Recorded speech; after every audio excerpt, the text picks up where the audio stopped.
Nu va, dar trumpam prisiminimui, kol dar Norvegijoje dirbu, dar kol neišvažiavau.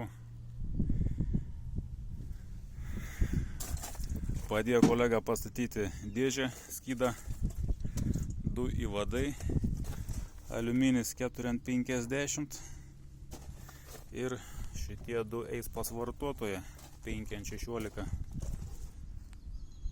Čia toks vadinamas plast hull,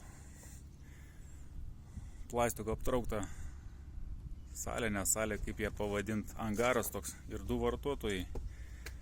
Šitas kairiai pusiai pasinaikins, nes ten yra 230, o čia bus 400 voltų. Tai va, reikia pajungti 2 įvadus vienam vartotojui, kitam vartotojui.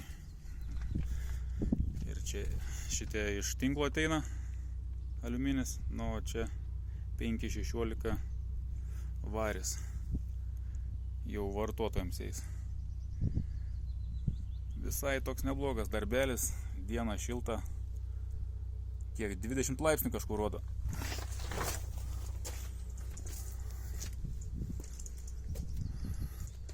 Čia aparatūros, kuria važinėjai, savame suprantama.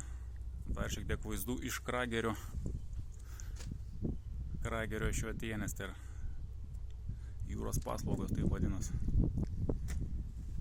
Firma, kuriai dabar reikia tą padaryti viską. Trumpa pertraukėlė ir vėl dirbam toliau.